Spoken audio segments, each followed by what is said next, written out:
Hi everyone, and welcome back to the series on the Book of Enoch. I know it's been a very long time, half a year, since my last video on the first book in the Book of Enoch. Today I am finally talking about book 2 in the Book of Enoch. I was really looking forward to book 2 because it's titled The Parables, and I thought that I was going to get parables like the stories in the New Testament. Turns out these parables are very different from the parables in the New Testament, but they are still interesting. Let's dive right in and jump into chapter 1 of book 2, The Parables. In verse 2, we can see that men of old times is a phrase that is mentioned twice. I am not sure what these men, or who these men rather, are referring to. At first, I thought it would be men like Adam and Cain, Abel, all of the descendants that came from Adam that existed before Enoch. But I think that during Enoch's time, I'm not sure if enough time had passed for these men to be considered men of old times. So I'm not too sure about who these men are referring to. Now let's jump down to verse 6. We can see that in these parables, the phrases or the mention of those that are righteous, those that are elected, and those that are holy come up again and again. The first time it comes up in verse 6. In verse 6 it says, "The godless driven from the presence of the righteous and elect." The righteous, the elect, and the holy ones are again mentioned in verses 14 and 36, and probably many more verses that I might have not caught. I'm wondering if these are referring to the same people, or whether certain groups of people are righteous and then a certain group of people are elect. My thinking is that everyone who is righteous are not all elected, but everyone who is elected are righteous. They have to be righteous if they are the chosen ones. The next couple of verses 7 and 8, are also super interesting. I'll read a part of those verses. In verse 7, it starts off with, "From that time, those that possess the earth shall no longer be powerful and exalted." In verse 8, it says, "Then shall the kings and the mighty perish and be given into the hands of the righteous and holy." These two verses remind me of the parts in the Old Testament where it talked about how the weak shall become strong and the strong shall become weak, and the first shall become last and the last shall be first. So there is this sense of role reversal here. The ones that are mighty, the ones that are powerful will no longer be so, and the ones that are weak and oppressed, they will now have power. They will now be the ones that are on top. Moving on to verse 24, it sounds like there are beings in heaven that don't do anything except worshiping God. In verse 24 it says, "And here my eyes saw all those who sleep not. They stand before him and bless and say, Blessed be thou, and blessed be the name of the Lord forever and ever." So whatever these beings are, they do not sleep. They just stand in front of God the Father and continue to bless him and say their blessings before him. Jumping down a little bit later, we see that 4 angels are introduced, and their names sound quite familiar, at least 2-3 of them did for me. They are introduced in verses 28 to 31. Each angel has their own verse, and in each verse it talks about what the role of that angel is. In verse 33, just a couple verses down, that verse revealed who those angels are. The first angel is Michael, the second angel is Raphael, the third angel is Gabriel, and the fourth angel is Phanuel. What I found interesting here is that there's a division of labor even up in heaven. Even though those angels might be able to do everything that were listed in all of those verses, they have been delegated certain responsibilities and certain roles. Even though they are supernatural creatures, and even though God is all-knowing, all-powerful, and everywhere. Then moving along in verses 45 to 47, we see this personification of wisdom. Initially, wisdom was assigned a place in heaven. Then it or she somehow wanted to find a place among the children of men. So she goes to earth, and somehow she couldn't find a place to dwell among the children of men.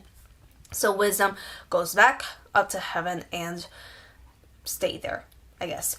In verse 46, when it says that wisdom could not find a dwelling place in children of men, does that mean that no one on earth has wisdom? And why could it not find dwelling place? Is it because humans are not righteous enough, or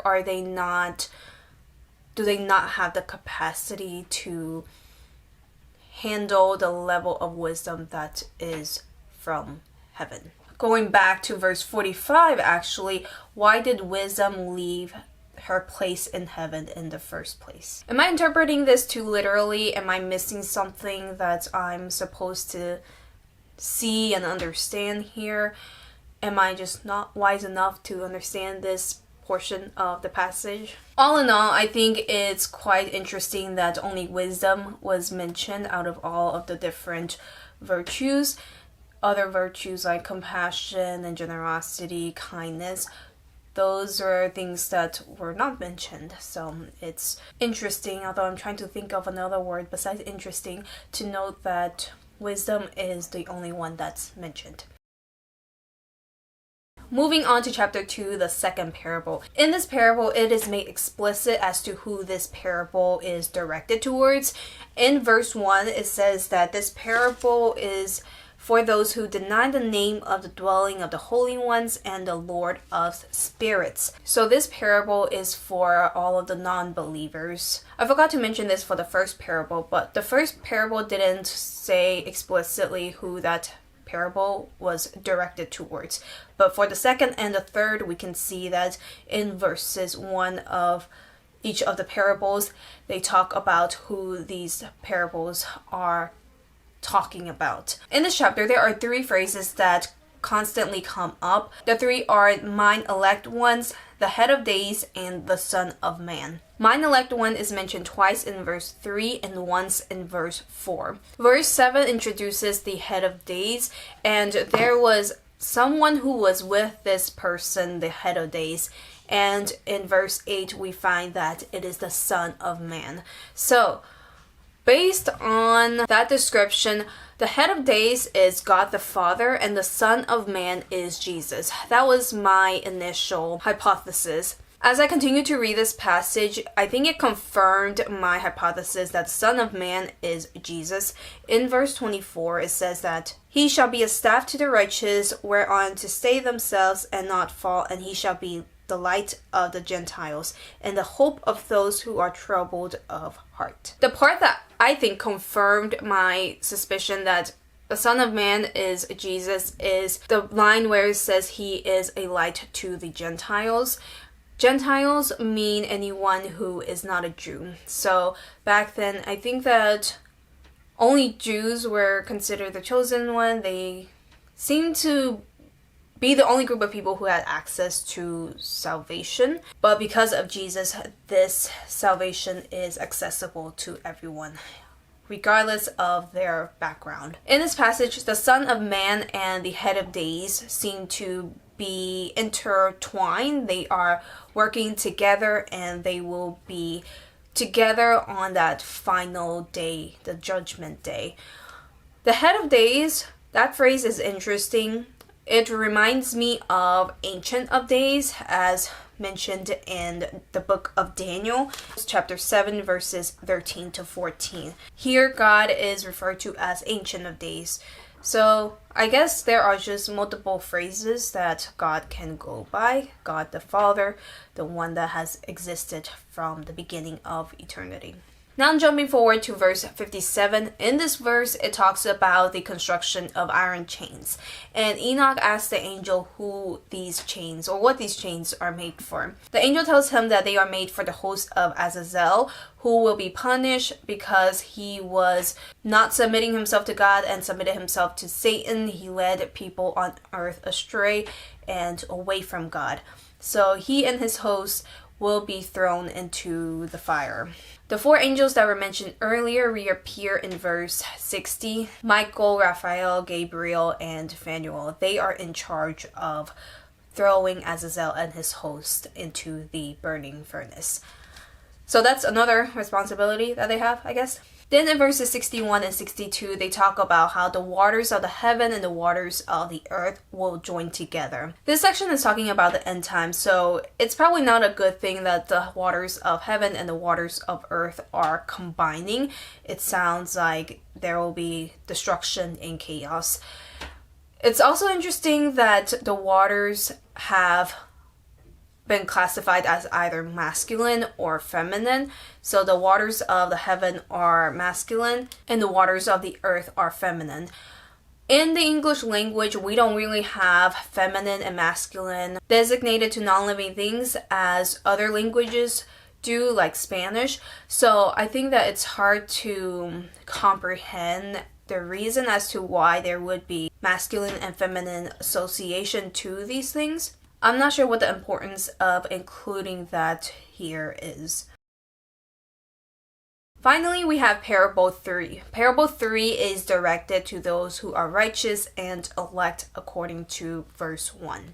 Although it is directed to those who are righteous and elect, this passage seems to go back to talking about what the non-believers will face on Judgment Day. In verse 4, it does talk about the reward for those who are righteous and holy and elect.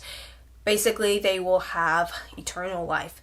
But for those that are not holy, those that do not believe, things would look very different. In verses 24 and 25, 2 monsters are introduced. The female monster is called Leviathan and the male monster is called Behemoth. These 2 animals or monsters are mentioned in the regular Bible, the Old and the New Testament that have 66 books. Although I have not studied them in depth, so I don't know too much about them. After the monsters, the text talks about different spirits. So it seems like different weather conditions all have spirits associated with them. We can see this in verses 33 to 38. There's the spirit of the sea, of the rain, of the frost, of the snow. All of them have spirits associated with them. I'm not sure if these verses should be taken literally. Do they actually have spirits, or are they just being personified? But moving on to verse 47, I think that this is a very interesting verse. It says, "Those who have been destroyed by the desert, and those who have been devoured by the beasts, and those who have been devoured by the fish of the sea, that they may return and stay themselves on the day of the elect one. For none shall be destroyed before the Lord of spirits, and none can be destroyed." To me, these verses sound like for those who have been disfigured and torn apart by either nature or animals of nature, they will be put back together again when they are standing before God. Is this literal as well? Do all of the physical parts of their nature come back together, or is that even necessary? In verses 52 to 54, it sounds like Jesus is making another appearance. He is in charge of slaying all of the unrighteous ones, slaying all of the sinners, and those that do not accept him, those that do not recognize him, will not survive this. The passage continued to talk about this, and verse 65 really stood out to me. It says, "And they shall be a spectacle for the righteous and for his elect. They shall rejoice over them, because the wrath of the Lord of spirits resteth upon them, and his sword is drunk with their blood." I think the last part of this verse, "his sword is drunk with their blood," is a very poetic verse, very scary verse. But that phrase just jumped out to me because it's such a well-crafted way of writing and use of imagery to illustrate what will happen on Judgment Day. Now this parable was directed to those who are righteous and elect. In verse 69, it does go back to talking about those who are righteous and elect.